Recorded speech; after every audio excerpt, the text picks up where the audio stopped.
Well, welcome back to the class. And this is the second class on petroleum agreements. And the first one was a very broad overview. It covered mostly about the syllabus and a little bit about myself.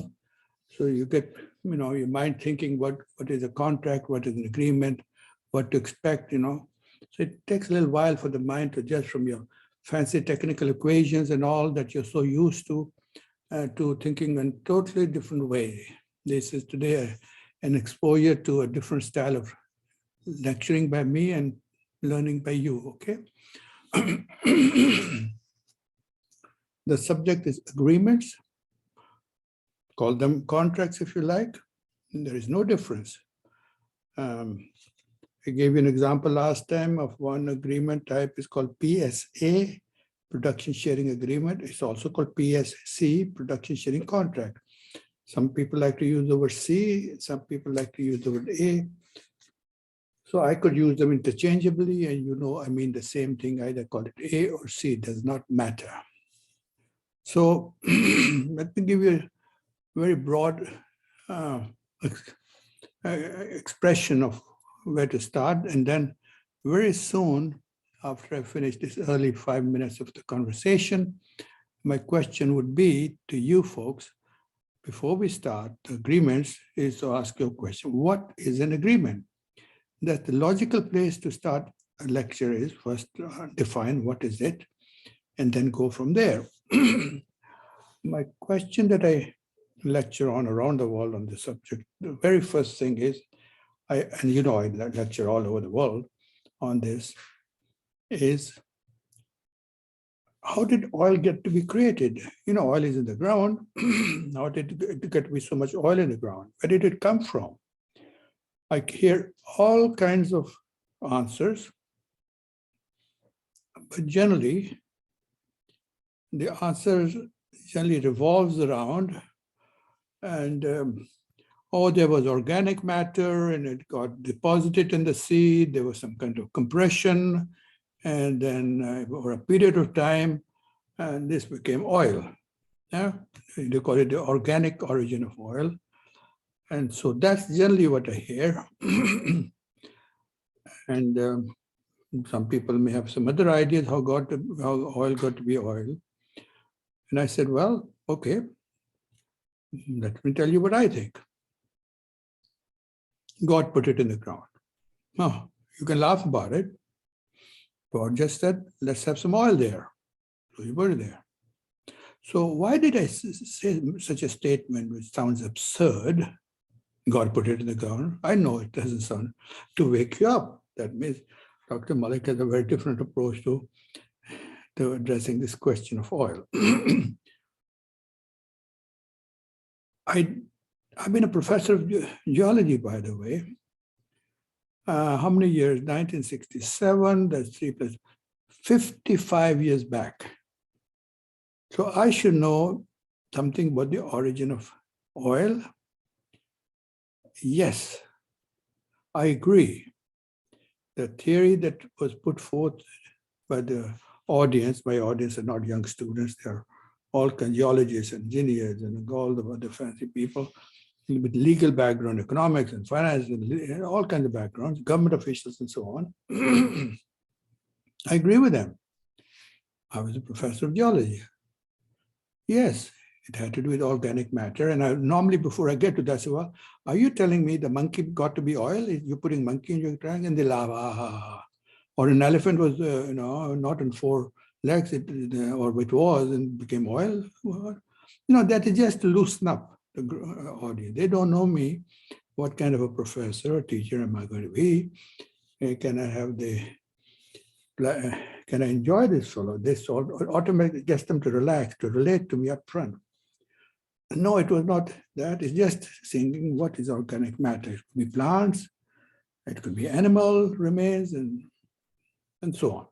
Yes, it's organic in nature, and no doubt about it. Not in my mind as a science professor, that geology is a science, a natural science. And you say, what about your thought about oil? Put it there. Why did I start that very provocative statement? for a simple reason. That is, no matter what theory you believe is the origin of oil, it doesn't matter to me whether you talk about the gods favoring you with oil or you think about the oil as an organic matter. What matters is, can you add more oil in the ground? Either way, the answer is categorically no. You'll tell me you can't add more oil in the ground, and God is not going to put more oil in the ground tomorrow morning. So that is not the question I'm going to ask. How much oil is in the ground? Pay attention now to this subject. This is the conclusion, this analysis. You cannot control it. It's there. You can't add it to it. But that's in God's hand, let's say, or the organic matter being produced. It's not important in this lecture. What matters in this lecture starting now is how much oil can be produced from there. How much oil can you be produced from what you have in the ground? It doesn't matter whether you believe in the God theory or the organic theory. That is what this course is about. And how much oil comes out of the ground is in my hands, our hands. Slowly you'll begin to understand what am I saying. I know you're a little lost and confused. What is he talking about? What does our hands mean? All is there. How do we get it out? Depends, you're saying, on technology. Everybody knows that. It's a technical thing. I'm not talking about that. You know more about the technology than I'll ever know. That's why you're in this one of the best departments in petroleum engineering in the world. I'm going to educate you to another angle of how much oil is produced. You can have all the technology in the world, not a drop of oil will come out of the ground. I guarantee you that. That has to do with what I'm going to teach you is legislation and oil policy.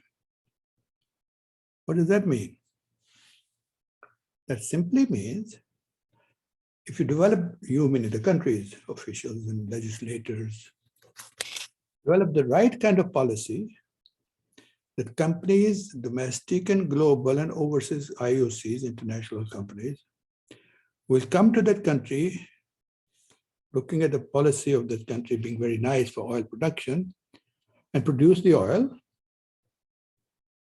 leave some behind for the countrymen, and take some with them or sell it. So oil policy becomes vital to how much oil is produced.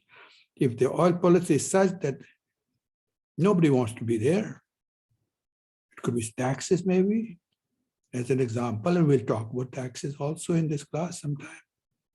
Nobody's coming, no matter how much oil is in the ground, how easy it is to produce, simple as that. So that most people think, yeah, technology is vital. Of course, I'm not diminishing the importance of technology.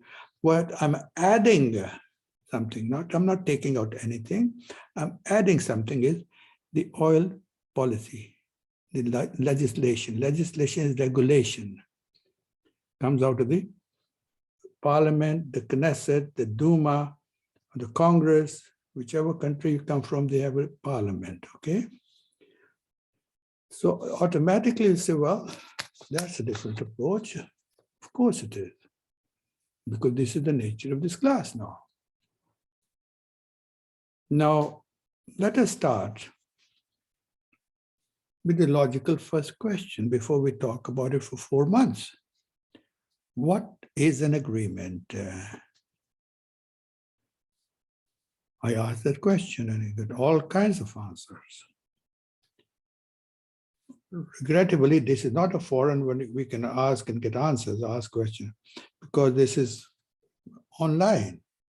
So I have to now answer it for you. What is an agreement? I'll write it on the board so you don't miss what it is, the definition of agreement. An agreement establishes, write it down.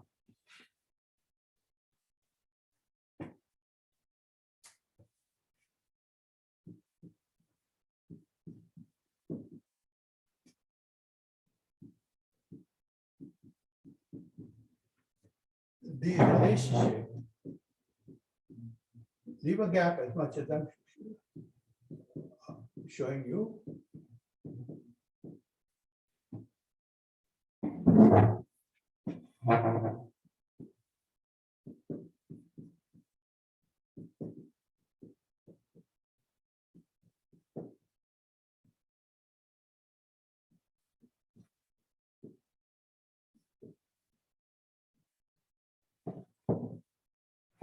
Leave that gap for now. So what is an agreement? It establishes the relationship between the parties. Parties can be two or more. And secondly, it what? Spells out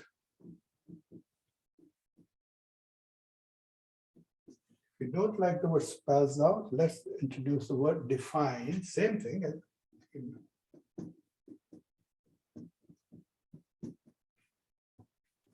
the rights and obligations of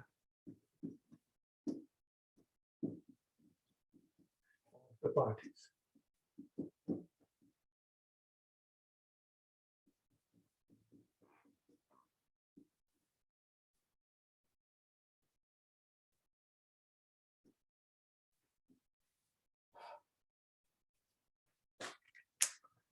Now we have to explain this. An agreement establishes the relationship between the parties. The question comes up, what kind of a relationship? Relationship can be many kinds. I'll define what kind. It establishes the, write this word now, fill in the blank. The legal relationship. And then you say, what do you mean by legal? It's a logical question I expect you to ask me. Legal, a binding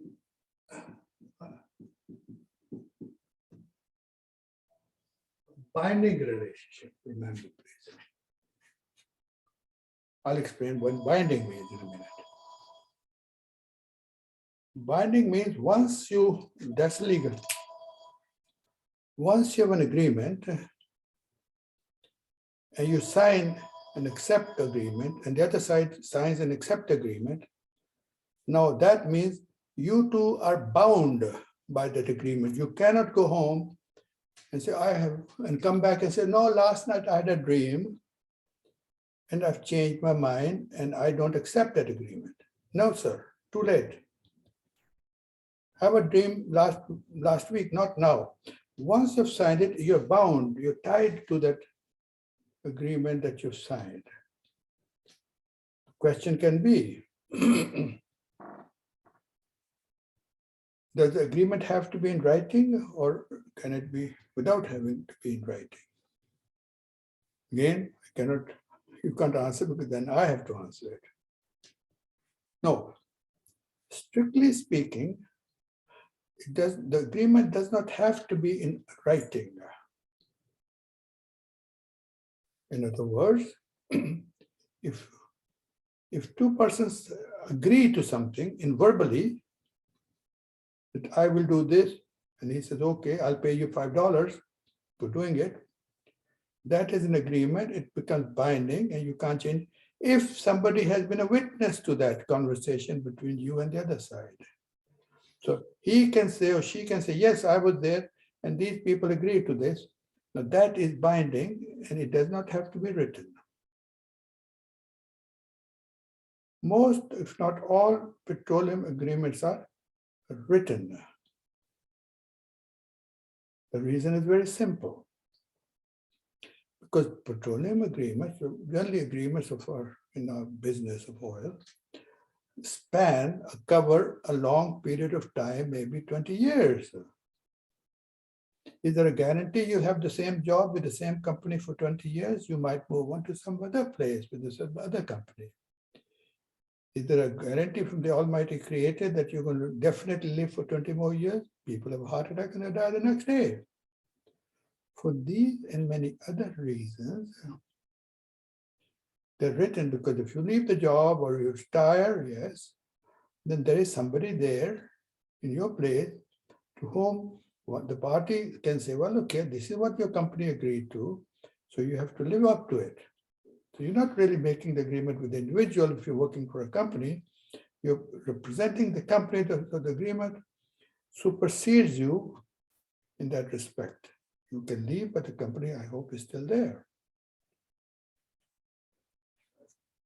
Let's talk about the agreement spells out, define the rights and obligations of the parties.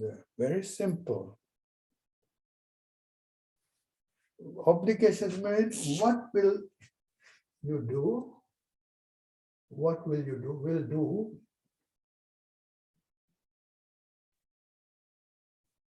That's an obligation. What will I do? And the right is that if I do it, whatever I agree to, what will I get? The right is, what will I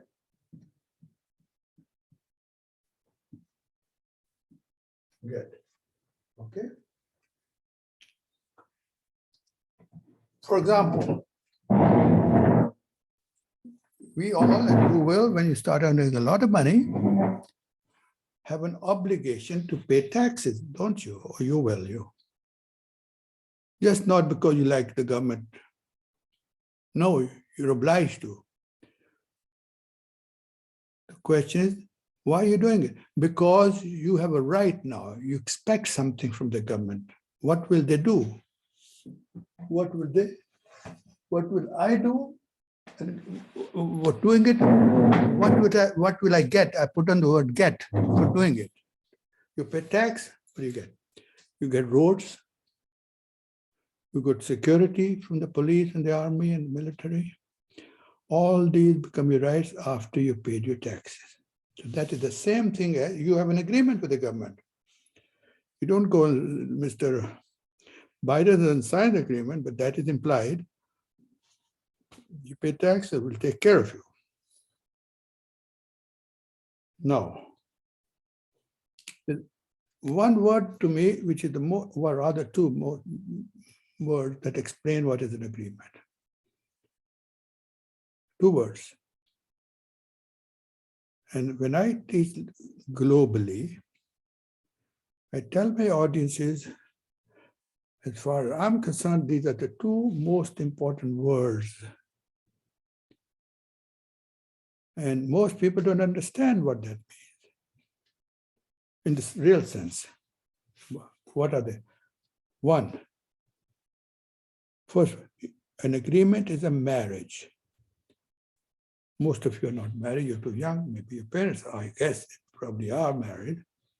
So at least you have some idea what is a marriage. That's it.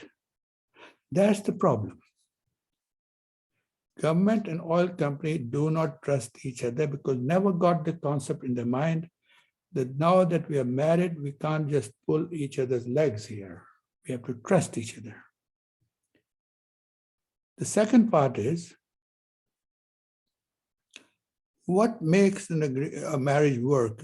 What is the single most important ingredient of a marriage? There are many things, 100 things, I'm not going to get into details of what will work, what will not work. But at least there's one thing that has to be there for the marriage to work. You will agree.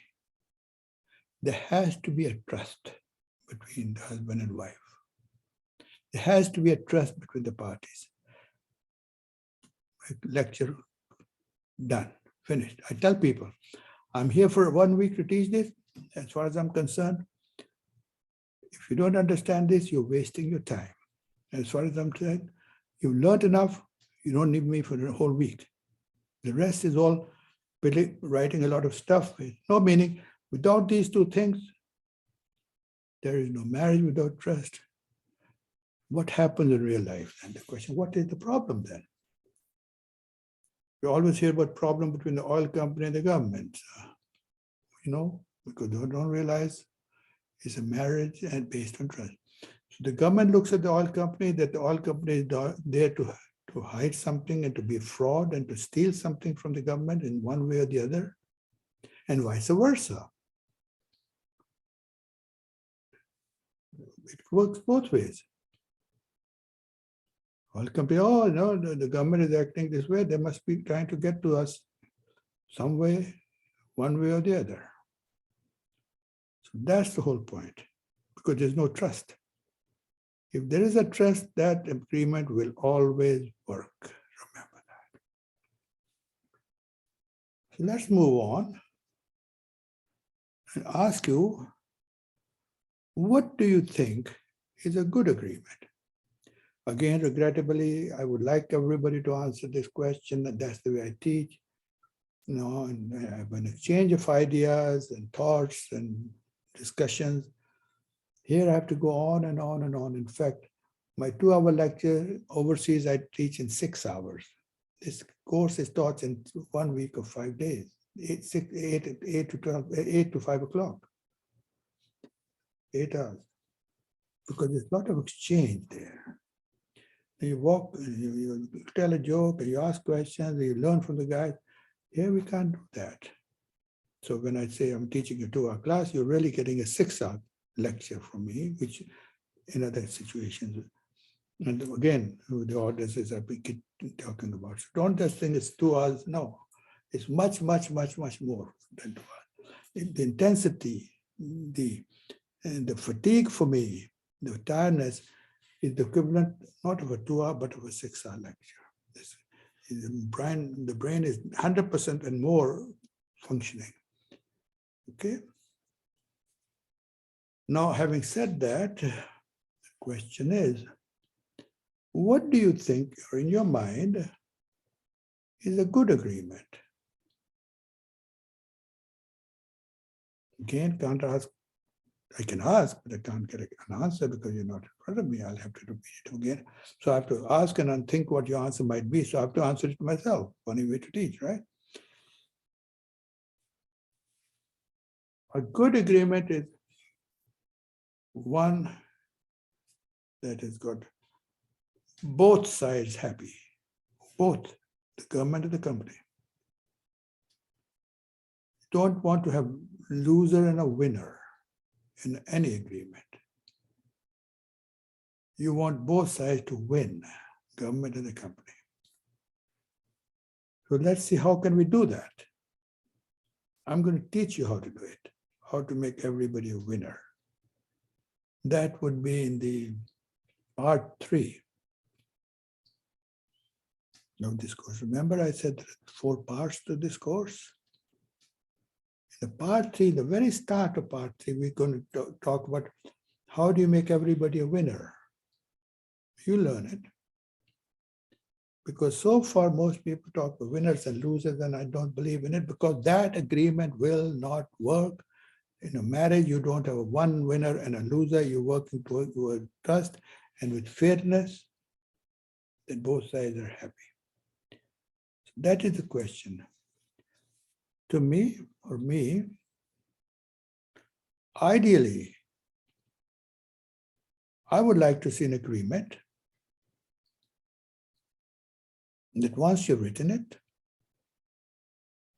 that you never have to open it again. To me, that was the best agreement going. You never have to open it again. Have I seen a perfect agreement yet? No, I've not. I hope one day I will see one. But with passage of time, the agreements have improved and improved. Till a few years back, I came across an agreement which I thought was very good, not perfect, very good. And we'll talk about it too. That will be, again, part 3 of this course. And why do I believe it's a good agreement? Not perfect almost. And then I'll explain to you. And as I circle the globe, I see more and more countries are adopting that kind of an agreement.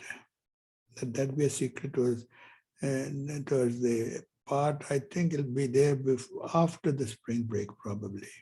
Okay, but before we get to negotiation. Okay. Now, Just to give you a broad perspective, how does anybody negotiate anything?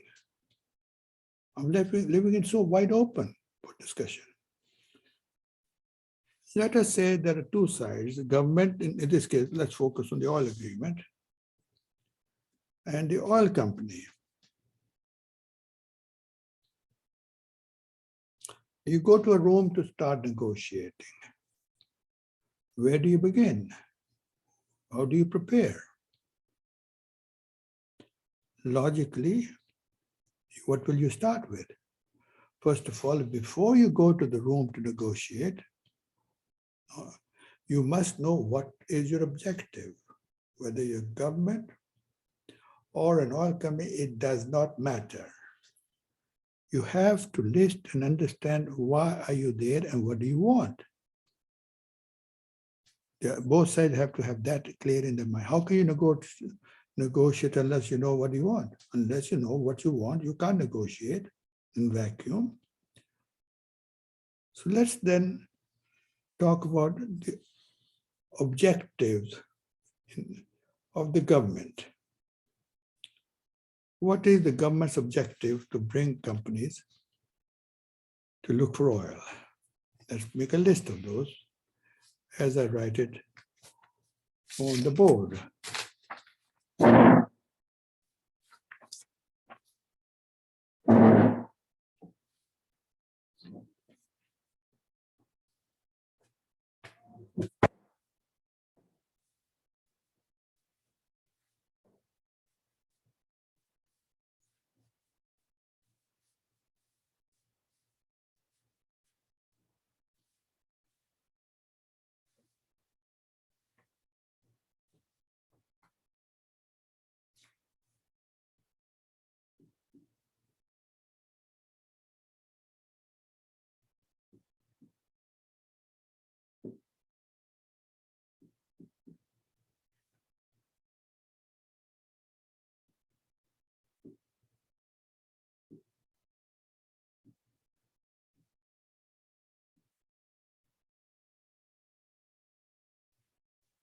Common sense. Most of these are common sense, but I write it down.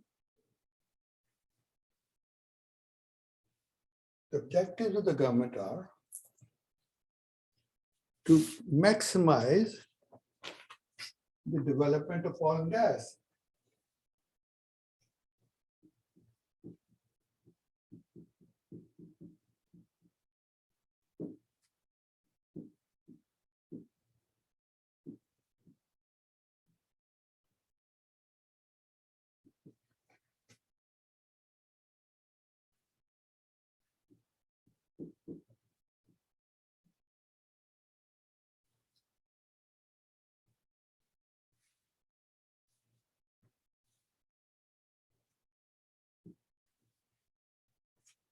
It's obvious. I don't have to spend a lot of time explaining that. The government wants to find ways that they can maximize the exploration and production of oil and gas. What for? In order to get, it's common sense,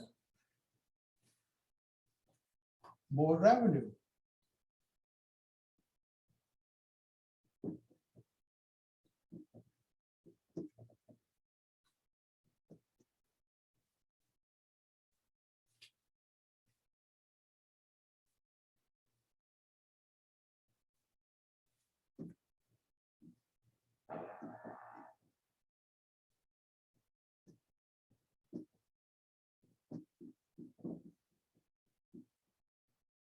I'm going to write it and then I'll explain it.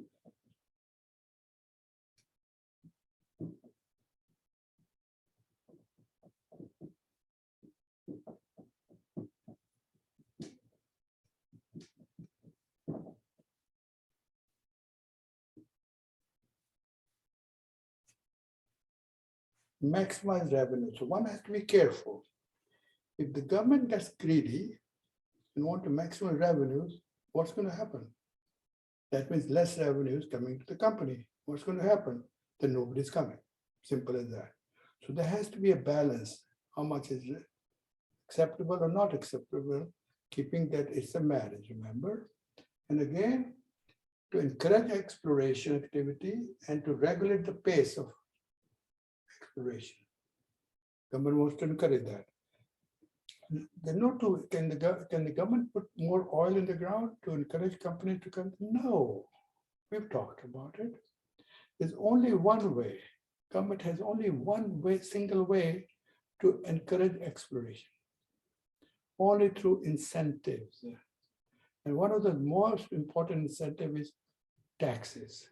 They can go up, lower it, the taxes, and accordingly the companies will react to it. And we're going to talk about taxes also, okay? In this class, again, I think taxes is part 3 also. And not only that, to regulate, this regulate, pace meaning speed at which they want the exploration to continue. They just don't want to open up the entire country. Come on, Ron, folks, look for oil wherever you want to. They want to put a timetable. They want to unfold which areas that are more attractive to companies and which are less attractive. So we want to develop a speed at which the government wants to develop the exploration production activity. And the government wants to ensure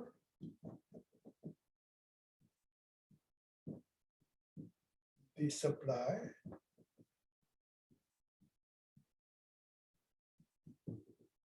of oil for domestic consumption.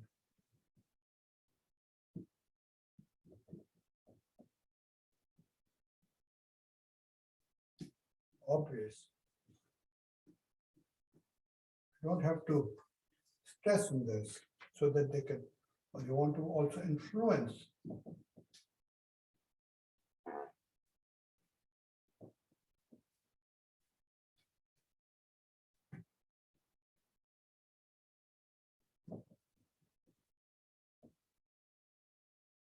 oil price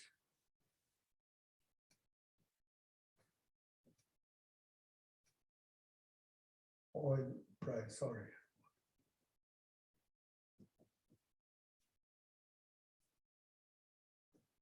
Number 6, they want to enhance, this is an important one, we need to talk about that. The rest I'm not talking about, why waste your time, it's so obvious. This is an important thing now I'm going to talk about, local participation.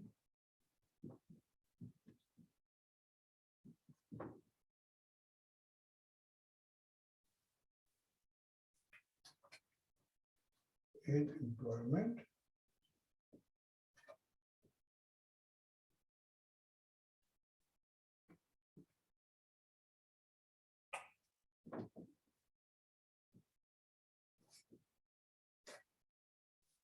And provisions.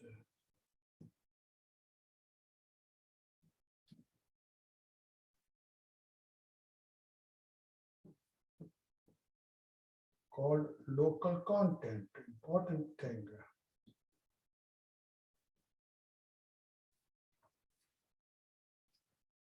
Let's talk about that.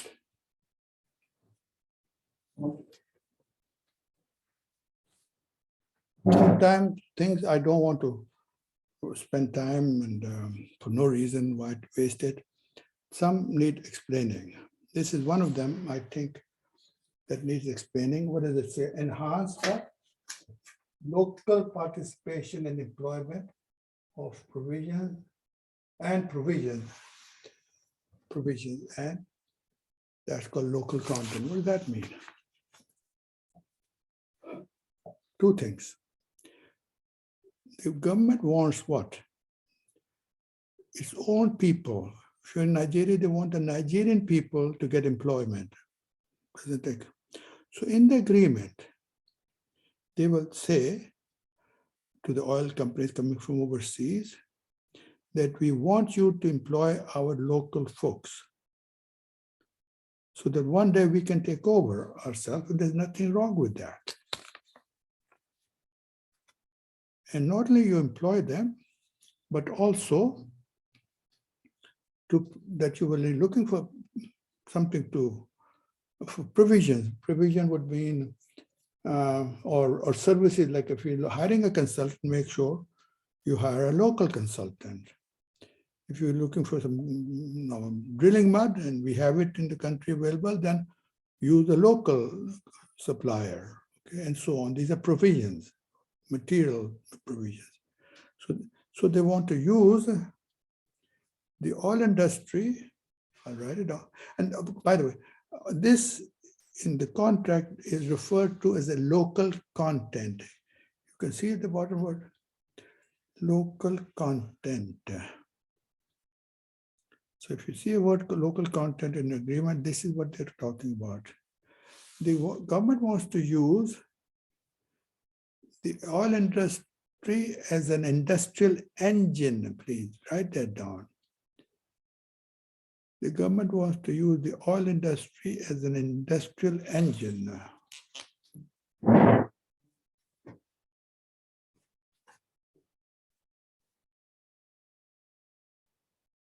I'm going to explain this. What is this industrial engine?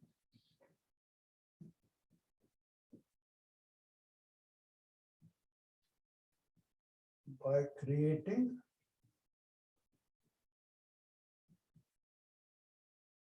a ripple effect.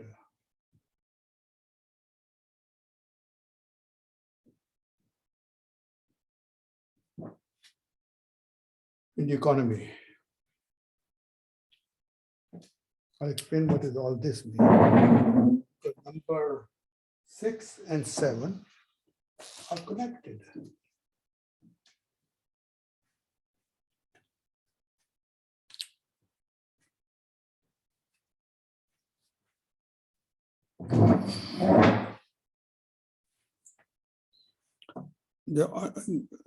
Today is a very general kind of a lecture. No? It will become very focused.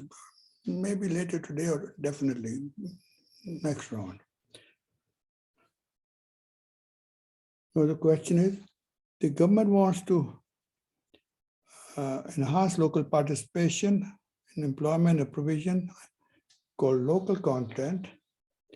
In the same way I said, thus resulting and this using the oil industry as an industrial engine by creating a ripple effect.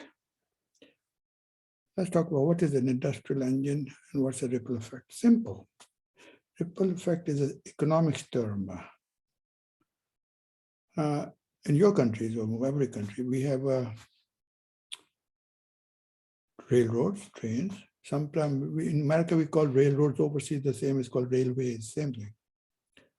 And I'm sure you all have ridden trains. I'm very, very fond of riding trains. I don't like planes, you're tied in a tight space. You don't see anything outside. Here, your trains are marvelous. The first time I rode a train, to digress, I need to sometimes digress so that you can to add a little lightness to the lecture. It was 1972. I bought a Ural pass, and I'll give you what is a Ural pass. I hope you'll benefit from that. And I traveled alone, young fellow, 1972, with a little bag in my hand, from the northern tip of Norway, beyond the Arctic Circle, to the south of Spain. That's across north of Europe to south of Europe, all the way alone. That's one. Then I went left, right, east or west. And when I said to Stockholm, in Sweden, and I said, I'm going to sit in this train and keep going till they say there is no train left to ride. In the middle of the night, we went north and north, parked the Arctic Circle, north. And then about 2 in the middle of the night, it was July, a little bit light because summer in Norway in the north is kind of little light. And that's what they said. They said the train stopped. It's not going further. I got off. Town was Narvik. I still remember. Then I took a train and I said, I'm going to go to the southern tip of Europe. all the way into Denmark, and whatever, France, Spain, to the south of Spain, by myself. I love it. Was my exposure. And that took me 4 nights, trains, 4 nights. And because I couldn't afford to be in a hotel, I'm a young student at that time. So I would just sleep and keep rocking and sitting. But that was fun. At that age, you do this crazy thing.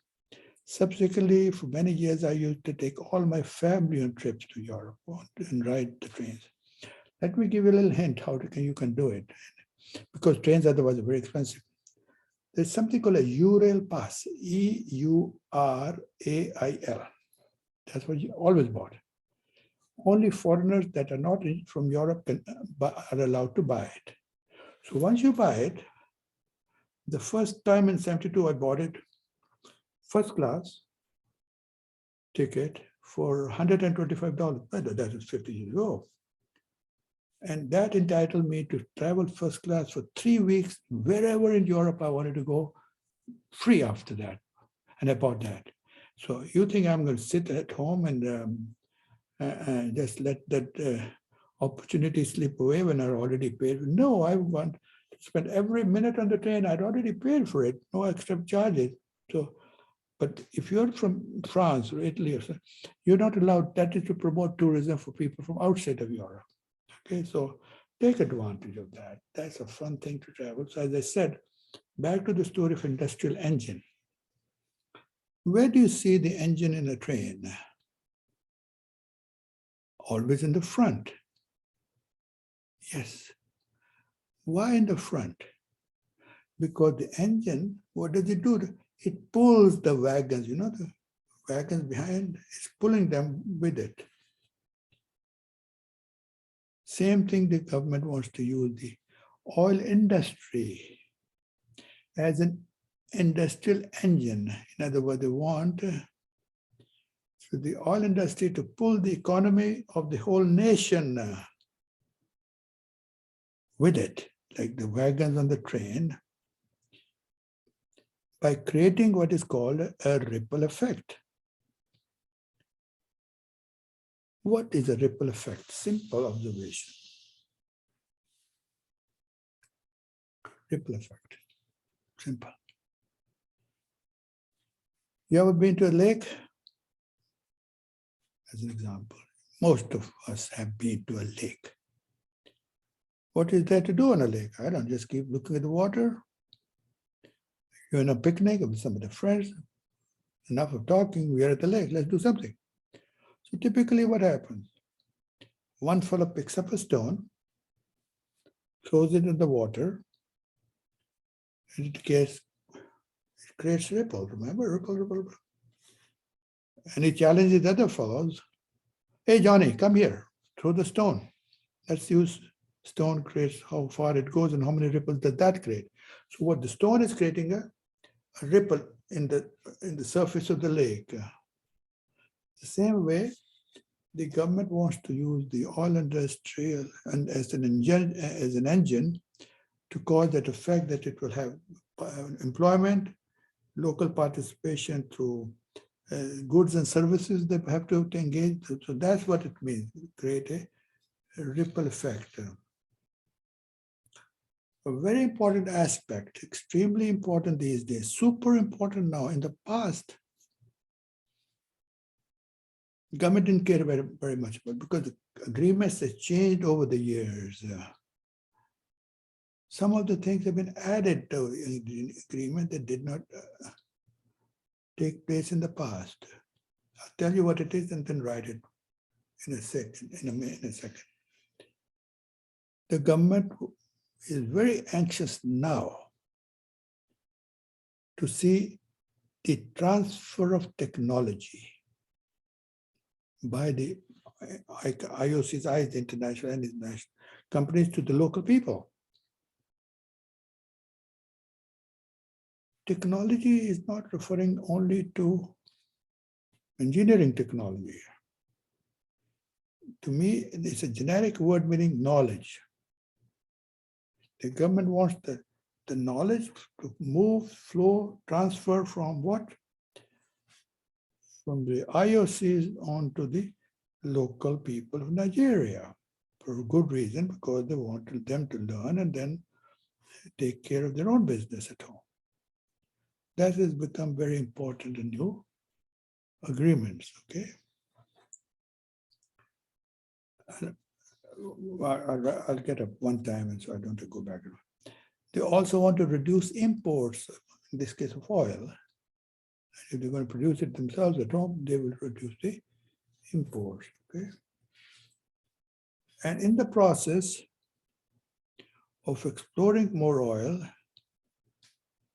the government hope, wish, desire to earn foreign exchange. What do oil, some, not all, developing countries have that you hear about? Developing. Some of them have a lot of oil. But what is lacking? They don't have foreign exchange in the treasury. What is foreign exchange in the treasury? Hard currency. They have local currency that nobody wants outside the country. Foreign exchange would be in euros, in dollars, in pound sterling, in Japanese yen. These currencies can be exchanged easily anywhere in the world, and they maintain the buying power. Because in these countries, the inflation is not as rapid as it is in many developing countries. So the government wants to earn as much foreign exchange. So they allow the companies to take some of it, their own profits outside, but not all of them. Okay? So let's write down the 2 or 3 things that are just technology transfer,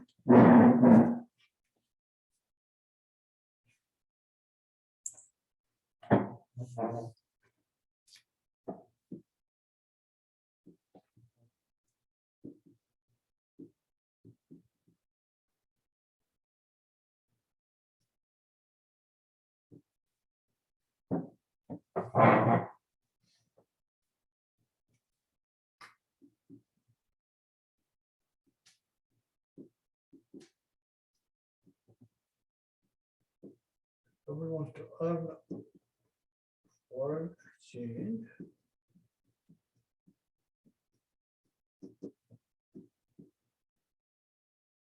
For to reduce imports, I may have written that somewhere else. You know.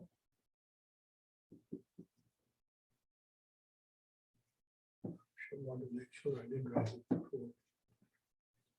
Reduce imports. Oh, okay. That should be enough. Technology transfer, got it. Foreign exchange, got it. Reduce imports, I got that. Okay. Let's talk about number 11 and 12 was short. The other very important thing, did I write about the industrial engine? I think I did, yeah. Is the work, besides the 2 things that have come up in new agreements, recent ones, very technology transfer, number right there. Every agreement has to have that. Didn't have it in the past. The second thing is equally important now for the governments. They make sure they're in the agreements. In the past, it did not exist. The government wants to make sure and make the company sign. How are you going to protect the environment? Critical. So environmental protection, environmental consideration have become super important to the government. And the importance is growing. This wasn't true 40, 50 years back. I'll give you my own example.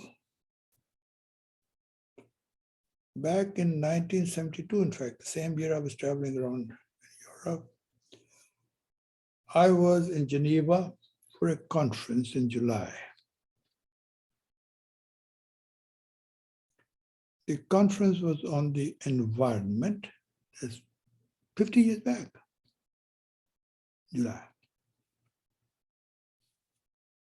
It was being held at the, it's called Palais des Nations. That sounds French. I don't know word of French. So I'm trying to imitate and look important. I know French, I don't know. Palace of Nations. Okay.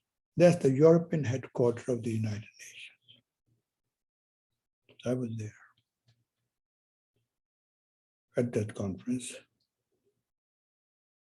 And the conference was being held at the auditorium of WHO. Now everybody has heard about WHO, World Health Organization, only for the physical location was that place.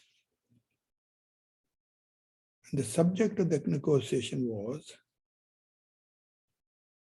of the conference was, sorry, to investigate the problems of environmental management of world energy. Wow, important. To investigate the problems of environmental management of world energy year in 1972. At that young age, the delegates there elected me as the chairman of the committee, 20-some-year-old. What do committees do? Let me tell you. The committees end up writing a report. So my committee, if I can't call it my committee, wrote a report on that subject of to investigate the problems of environmental management of world energy. Sounds important. So what I do as a chairman, I'm being representing the committee, I took the thick book report and gave it to the United Nations, and this is our proceedings and findings of the conference. The lady there, it was a lady, took it, turned it upside down like this time. I don't think she even cared to open or turn the cover of the book, let alone read it, of the committee report. Because the word environment was not important at that time. Nobody cared. And that sounds good, but nobody cared. Not true now. Every time you turn around and you use the word environment, somebody's there saying, hey, what did you say? Remember that. That is new in agreements. So the government wants to make sure you get your money here, or no, you get your technology transfer, and tell us how you're going to keep the environmental safe. Write it down. And they sometimes ask you to put aside money, savings account, that if you have an oil spill in the ocean, how are you going to clean it? So put some money here so that if that happens, we know you can't run away. The money is still here. We can do it then ourselves. So let's write down this thing. Well, before I get up again, let me say there's another thing. Well, I might environmental protection is ensured.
Oh, 12. 12 is a good number to cover the objectives of the government. We have the same or something like that for what are the objectives of the company. It's a marriage, remember, we have to understand what do the other side want. You can't go into a room and say, hey, this is what I want, so get out of it. If that's what you want, then why are you wasting my time? So you could read into what do they want, then you meet in the middle.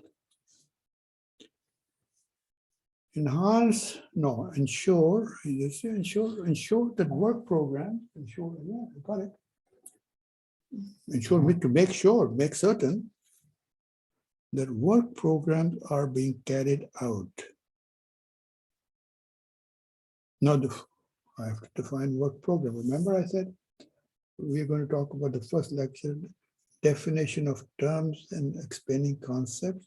Here is one of them. What is a work program? It's a part of every petroleum agreement. What is it? Work program is an agreement between, it's not a separate document like an agreement, it's a part of an agreement, but it says in that big agreement that the companies will undertake certain obligations, fulfill certain obligations. What are they? What do they mean? They may say during the expiration period, generally it's about in the expiration period, not always, but generally. We expect, the government is saying, we expect the company to look at seismic exploration in this area for the next 5 years. And as a result, we expect them to drill a total of 5 wells at a cost of $10 million total. That would be an example of work program. It clearly defines what is expected of the company during the expiration period of maybe 3 years. The company signs, the government signs, we have a contract. So the government wants to make sure, and ensure is make sure that the company carries out its obligations, what they promised. They do that work program fully to the letter. And so here you have a good round figure of a dozen objectives of the company, of the government. Are there more? You better believe there are much more. Am I going to make an expert on objectives of the government? No. What's the point? Open your mind, that's all. That's all I'm trying to do. Okay? As I said, it's a marriage. A marriage is between 2 persons. So these are the marriage of one partner. What but the other partner? In this case, we have talked with the objectives of the government. What were the objectives of the companies? So let's spend some time talking about the objectives of the companies. What do they want? Why are they there? So let's make a list. Let me take it off, please. Or what we can do is, if you want to take a break, because you may want to get a glass of water to drink, because I'm going non-stop, I will let you have, let's see how much, 15 minutes. I will start lecturing in 15 minutes. Please don't be late. Okay? The difference is, okay, I'll talk about that a little bit. Yeah, 15 minutes on your watch, and I've noticed mine, it'll be like, okay, 49 minutes. Okay, bye. I'll be back in 15 minutes, and we'll talk about the objectives of the companies, okay? Thank you very much. I think we've been lecturing for close to an hour, I think. Please. I don't know. I think it's close to an hour.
आ रही है कितने 4:30 5:30 5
Okay, folks, I hope you're back.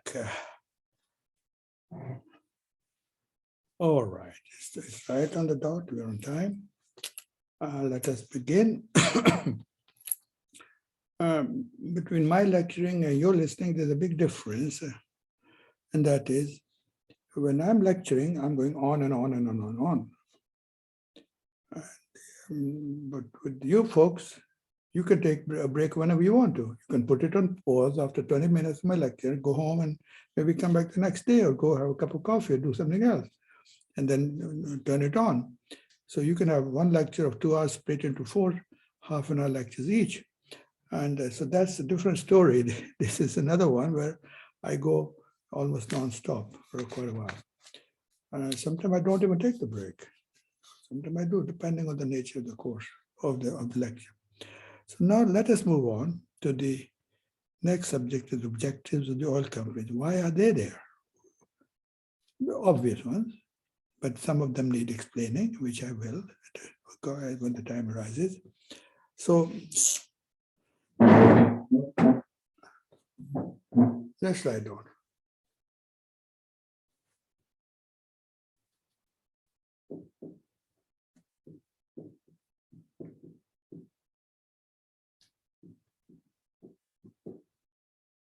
I'll just run an IOCs.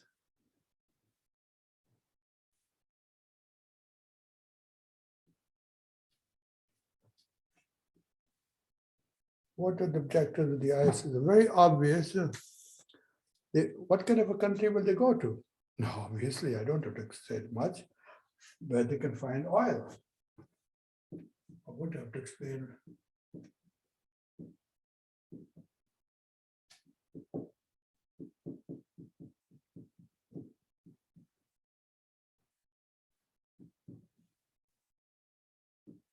And to have a reasonable, I would say, rate of return on the investment. That they make the money, that some get some profit, earn profit, reasonable profit, reasonable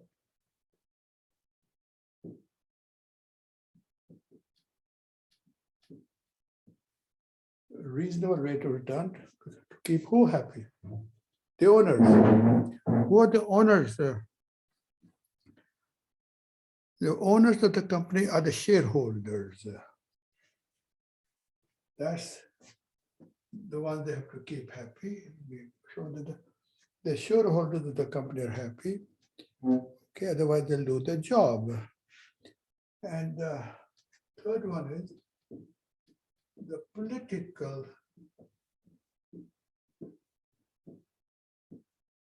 risk is acceptable. I'll talk about that in a minute.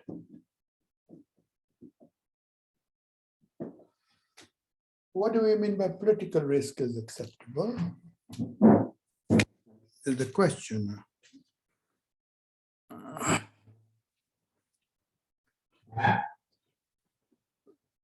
Meaning that once you sign a contract with one government, it's a political stable country, and it's a political stable government, and tomorrow they're not going to be thrown out. In the past, it used to happen. A lot of revolutions happened overnight. Quite some time, it was very common to hear in governments in Latin America being toppled overnight. Coup d'etat, they called it. So a new government takes over. And you had a contract with the old government. What about the new government? You said to the new government, look at this is my contract with your government. You said, no. That contract was with the old government. We are not the old government. So this contract is null and void, has no meaning to us. We are not obligated to abide by the contract. So here it goes, throw it away. So you want to make sure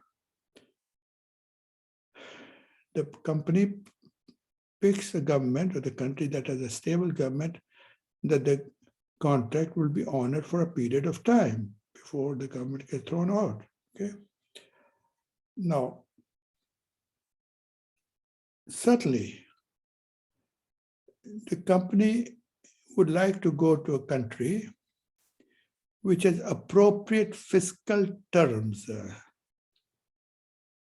I'm going to explain that. Appropriate fiscal terms.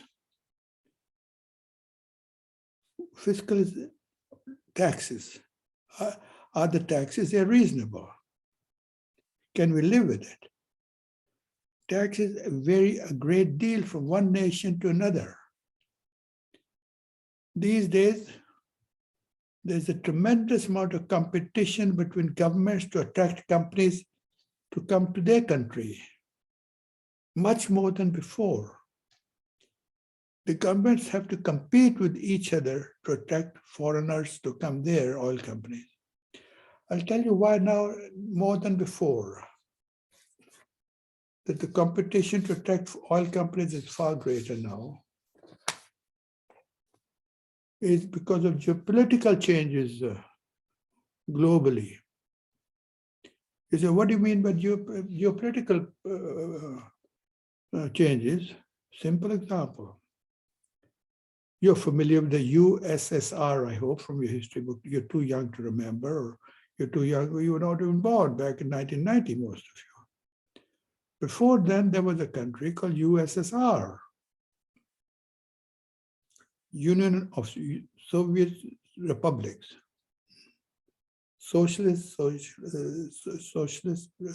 Union of Soviet Socialist Republics. Do we have a USSR today? No. Instead, we have what? 15 countries called republics that were once called the USSR. USSR was huge. To go from Leningrad, St. Petersburg in the west of now Russia, to the east end is Vladivostok, to the west of the Pacific. 10 time zones. How many do we have? We got Central, Pacific. We got like 3 time zones: Eastern, Central, Mountain, and something like that, and Pacific and Western. California time. So the point is there are 10. Between here and Austria, there are 7 time zones. You're flying all night and you land the other side of the Atlantic in Austria.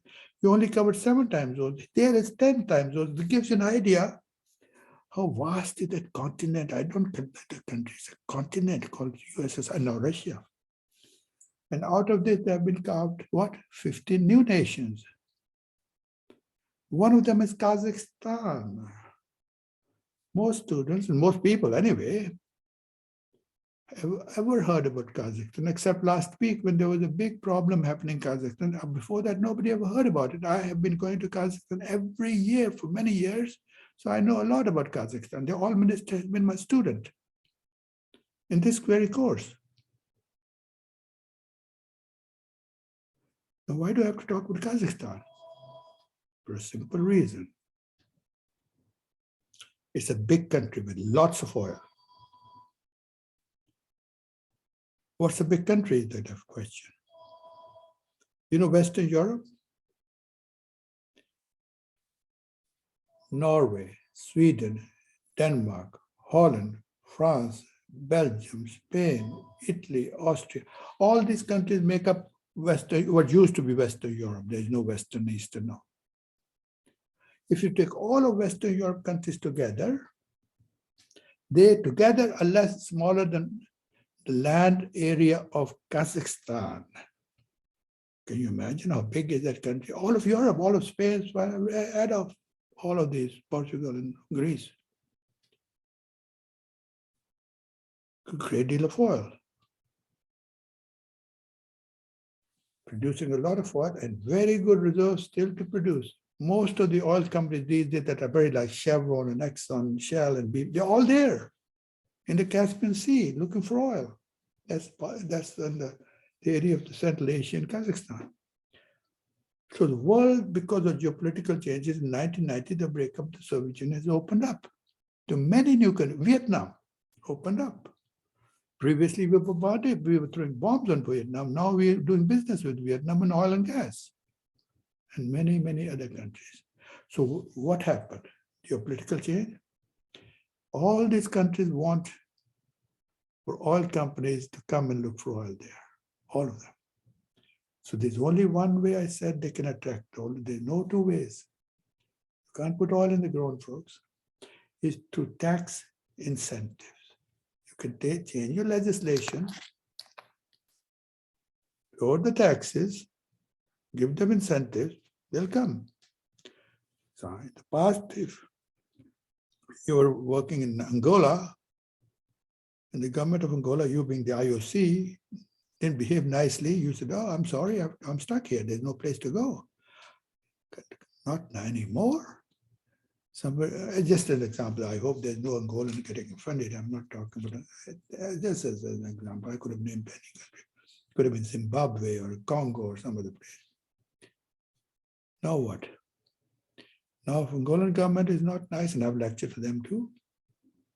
In fact, their minister has also been my student, Abilio Sienga. I don't like you guys, Angola. You're not nice. I'm going to Kazakhstan. So you have an option to go somewhere else. So does it mean that the Angolan government does not know that there are other competitors? Yes. So that's why they're bending over backwards to change the regime of fiscal tax regimes, policies, to lower them so that Angola doesn't fall behind in incentive to market their own resources. So that's another thing that the government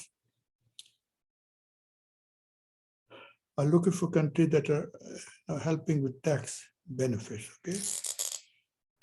Let's talk about political risk is acceptable in appropriate fiscal terms. Write it down. Appropriate taxes. Fiscal means taxes. Appropriate.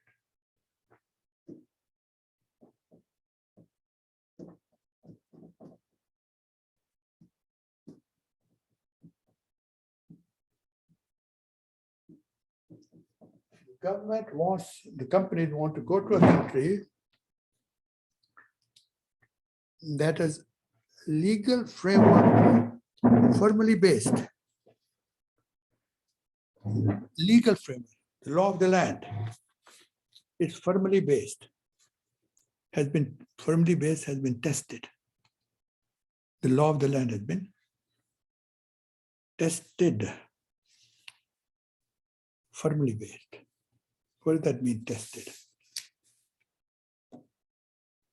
Let me see how much of background general knowledge do you have. It doesn't have to be engineer or pharmacist. It's common sense, common knowledge. Who makes the laws in the country or wherever parliament, Knesset, where do we come from? Who makes the laws?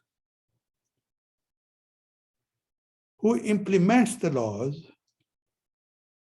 Who interprets the laws? These are vital question of civics. Nothing to do with math course or physics course or chemistry course. Again, if we were in person, we could have an exchange and time would go much faster. With exchange, time really moves. So now I just have to tell you. Not wait for an answer because for obvious reason I can't. There's no way to ask for you to answer. The laws in every country are made by the parliament, legislative body. Parliament, Knesset in Israel, Duma, Congress in the United States, Parliament in England. These are all legislative bodies. Every country has it, unless there's a dictatorship. They make the law, the legislature, number one. Who interprets the laws? What does the law mean?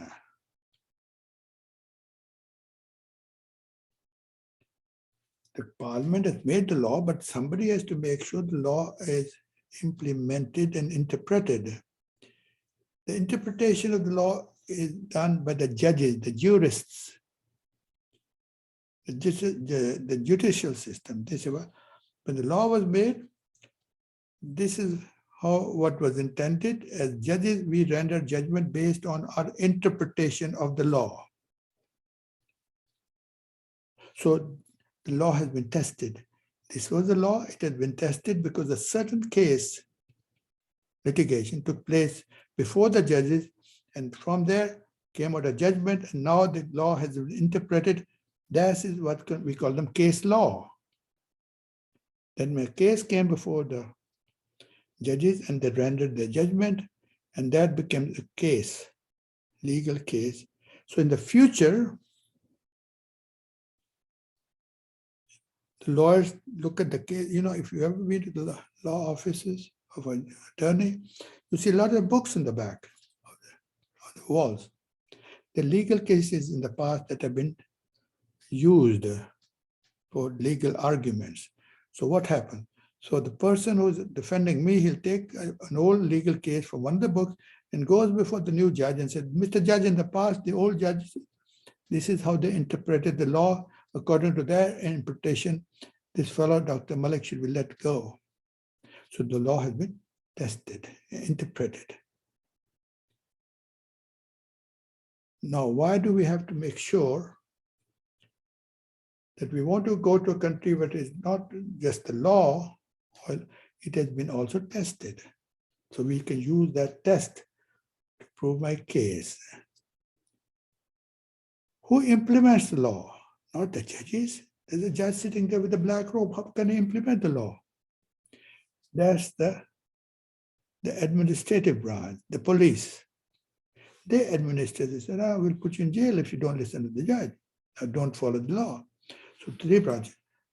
Parliament, Assembly makes the laws, judges interpret the laws, and the police or the administrator administer it. I hope you got a little bit of civic answer. So that's the point. The companies only want to go to a country where the laws have been tested and they know how the judges have looked at the law. Okay. Let's write on. Legal framework has formally based. That's it.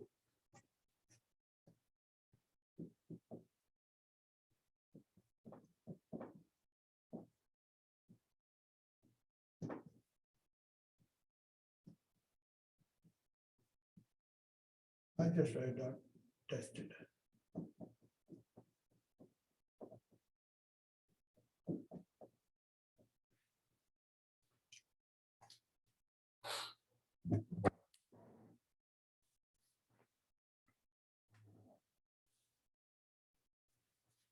Next one is fiscal. They want to go to a country with a fiscal and contractual stability. Super important. Let's talk about fiscal and contractual. Let's separate the two. Fiscal means taxes, stability. Our country in America violated that. I'm in judgment of my own country under the regime of Jimmy Carter, a man for whom I have a great deal of respect. But he did not honor the agreement with the oil companies. Not acceptable, Mr. Carter. I like you, you're a good human being, but you violated the oath of sticking by the agreement. What was that? When he took office, there were certain taxes, tax regime, and then he violated. He said, "Yeah, this is the taxes under which you'll pay the taxes from your profits." Then what happened? In 1979, the oil price changed from $12 to $24. $24, doubled overnight. Mr. Carter said, aha, you made a lot of money because the price went up. Yes, sir, we did. You don't deserve it. Why not? I'm talking to the oil. You didn't do anything. The oil price went up because of the Iranian Revolution in 1979 when Khomeini came and the Shah left. You had nothing to do with it. But the price went up, so you benefited. You started getting so much revenues, my goodness, just doing nothing. Therefore, that's not fair. So what am I going to do? I'm going to put a new kind of tax on that revenue that you're getting extra now because of the oil price increase, which you had nothing to do with. So introduce a new tax, which was not there when he signed the contract with the company. It was called WPT. WPT.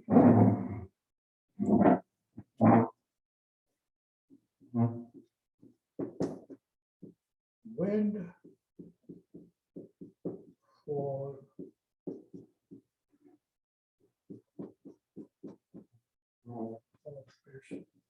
tax.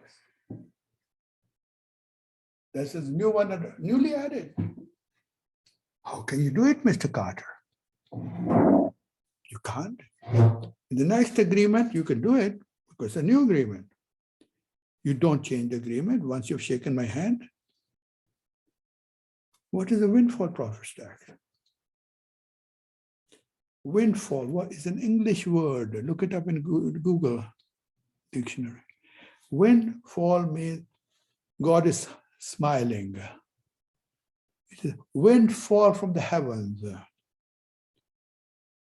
For no effort, God is loading money into you, throwing money at you. Take it away. It's your money. Coming from heaven, just rain of money. That's called windfall, falling from the heavens, money falling from the heavens. So Carter said, no, you didn't do anything. You made a lot of money because the price went up and revolution happened in Iran. Therefore, that extra money that you made, no effort, we are going to tax that money. On that money, you'll pay extra tax. No, sir. That is not the definition of an agreement. Whatever you say is a good man, I don't mind saying that. But on this, a bad man, because you did not honor a commitment. The first thing you tell your child is honor your commitment. Word is your honor. Now, my question would have been to him, if I ever confronted him, what about the loss side, Mr. Carter? Tell me. If the price has gone down tremendously to 50 cents a barrel, and the companies are losing, oil companies, right and left, would you have, and had suffered losses, would you have made up for the losses? I doubt very much the government would have made up. It's a two-way thing. I said, don't touch it. Agreement is sacred. You know what sacred means? It's holy. Don't touch it. Once it's made, it's in stone, carved in stone. Aha. Next time, make a new agreement, put whatever you want. If both sides agree, I have no problem. Don't change the existing agreement unless both sides agree to it. So that's what I'm saying. The fiscal and contractual stability of a country is vital to a company. To me, it is vital. What is contractual stability now? I'll write down in a second. Contracts should be stable, not change. Again, I like to ask a question. Do you play sports? When you were young, did your mother say or father say, go play sports? Yes. Everywhere in the world, the parents say, go to the kids, and even grown up, go play sports, they're healthy. I asked this question. Around the globe, I hear every answer in the book in response to this, except the one I want. And I hear, and I never, not once has ever answered me that question correctly. They say, oh, we play sports to get better, physically strong, and sportsman spirit, and da-da-da, and then camaraderie and teamwork and all those good. Oh yeah, I've heard all of those reasons. Not the reason I'm talking about. Nobody's ever said that. Oh, to win. Let me tell you, write it as long as you live. Play sports to learn to lose. Have you ever heard that? You never will and never have. And now I'll explain to you. To learn to lose, he said, Dr. Murray, what's wrong with you? You're crazy, man. You're talking about learn to lose. That's what, yes, you'll get it in a second. Applies to gamers. Let us say that team A and team B playing soccer. Let's assume there. A goalkeeper and a goalkeeper and the two teams, A and B. This is A, this is B, or whatever. If I turn this around, my hands go upside down because of this the way computers are set up. So what happened? Soccer plays. In the first 5 minutes, 5 minutes. In the first 5 minutes of the soccer game, country A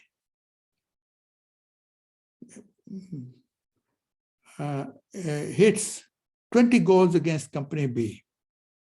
Company B is losing badly. A has got such an advantage, it's not even funny. Company A comes and, another goal. In 5 minutes, they got 20 goals against company B. Company B is lousy, bad. Now, is company B going to shout and shout loudly, hey, stop. What? No, the loser is shouting. No. Let's do this. He tells company A, the winner, we will now make your goal 3 feet wide and we will make you, company A is the winner, company B will tell you will make your goal 30 feet wide and we will make the loser goal 2 feet wide. The advantage, of course, to company B is 30 feet wide. Meaning what? Changing the rules, making goals change because you lost. You want A goals to be wide so you could kick through every angle you can imagine, and company B is narrow because no way the ball is going to go through 2 feet hole. That means company B did not learn to lose. Ever heard of that? That's the reason to play games. So that what? Next time, do a better job. That's it. Practice more. But don't change the rules as you are playing the sport. Next game, change the sport rule. Make this company A goal 30 feet and yours 2 feet. I have no problem, but the next game, rules are changed. That's what I say. Carter changed the rules in the middle of the game when the contract had been signed. He did not learn to lose. He's a good man, but never played sports in his life. So let's write on the fiscal and contractual stability is vital.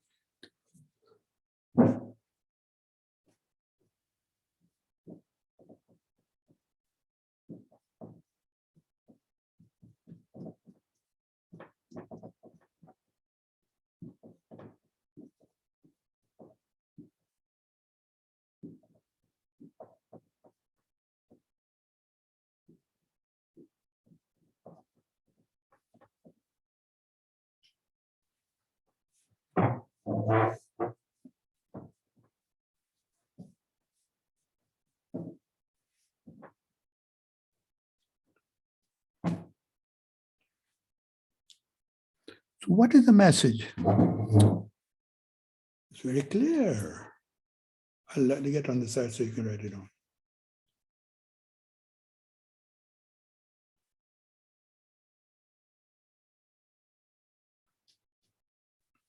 So the country can have all the resources, all the sedimentary basins. What do you mean by sedimentary? Because you know there are only three kinds of rocks in the world: igneous, sedimentary, and metamorphic. And as you know, I should know, the oil is produced in sedimentary basins. What's the point? All the sedimentary basins of the country will never be exploited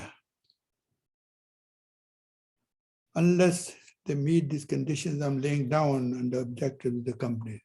Companies only don't look at how much reserves they have. They want to know how stable is the government and going to honor the commitments and so on and so forth. And that brings up the question of long-term rights to the production. The companies don't want there to be there for a short while. And when they find oil, the government says, enough time, fellow, go home. They want long-term rights to what they have found. And they want to manage the operation. The companies want to have long-term rights.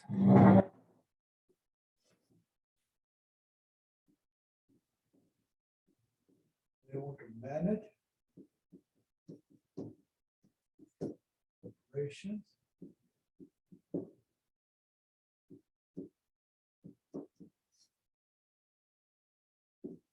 And they want long-term.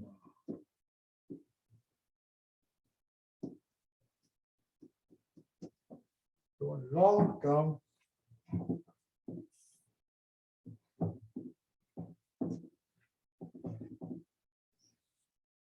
rights to production. And of course,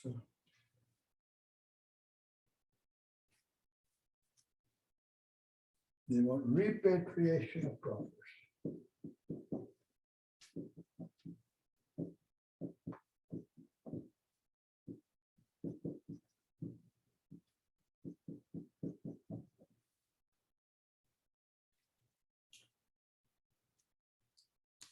What does the word repatriation mean? The word repatriation means repatriate. Take the money you have, your profits out of the country, repatriate, take it out of the country. As I said, developed countries have a lot of oil, but very little foreign exchange. So sometimes they put restrictions, how much of the profits the companies can take out of the country, take out, repatriate in foreign exchange. That trend is changing. Now they're allowing companies to take out more in foreign exchange out than before because competition. Previously, it was not unlimited. Whatever your profit, take it on in euros and dollars and francs. So the country wants to know how much of my profits can I take out in hard currency. Safety and environmental concerns can work both ways for the government and the oil companies. They have to work together, safety and environmental concerns. It's going to be joint effort.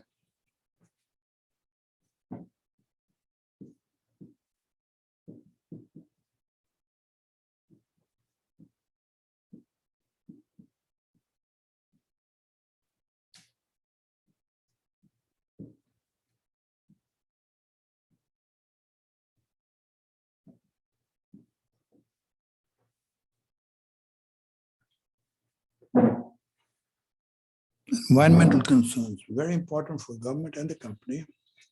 I may have said earlier, I don't know, that half the world's oil practically is today produced in offshore areas. I think I just mentioned that earlier. And the governments want to make sure that the companies allow money in their revenues, savings account, to make sure that if there's a problem with the environment they've created, there's enough money there for taking care of that, okay?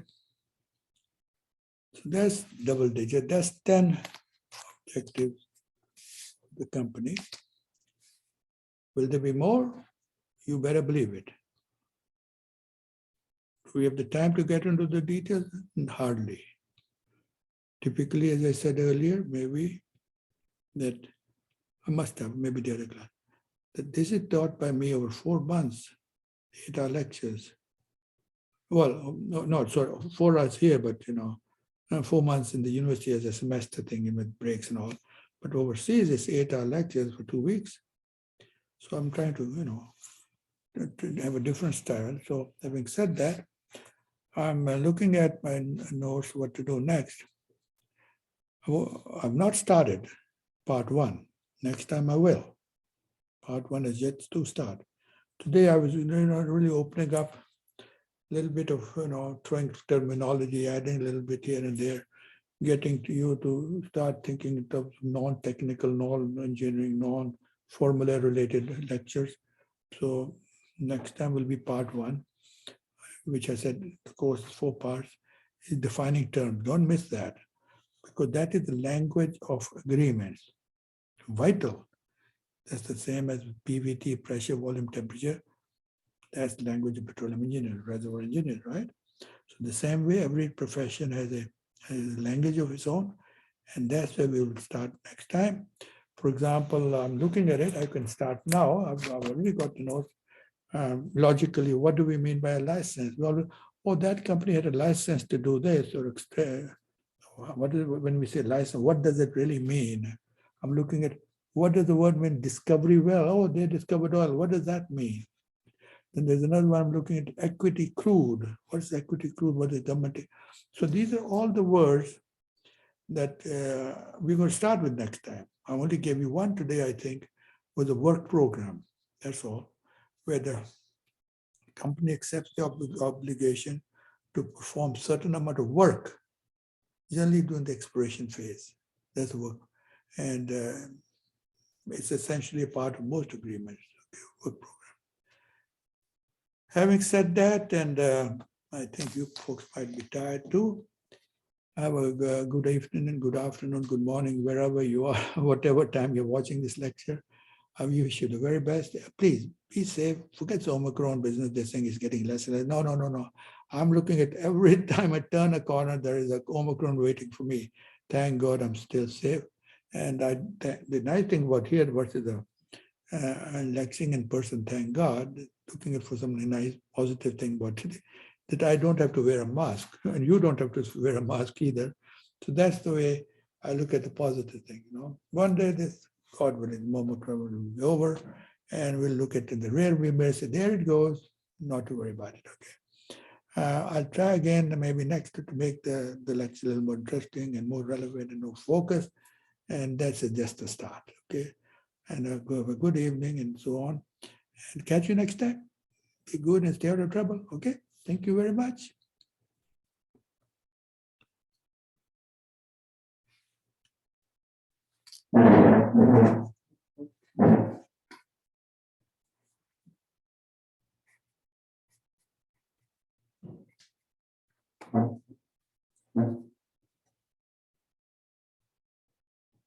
Yes, ma'am. End of the show.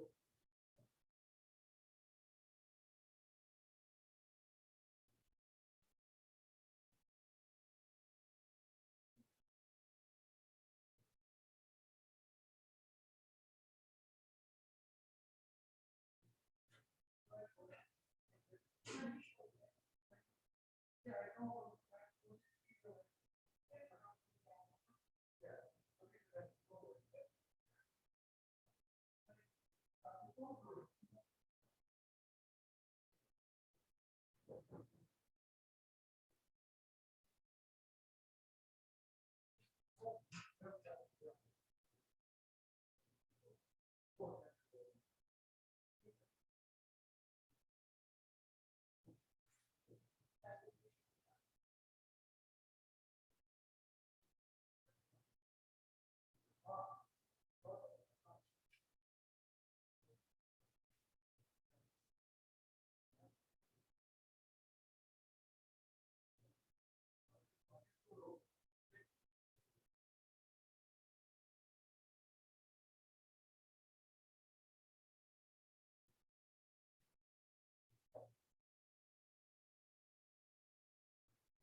Oh, really?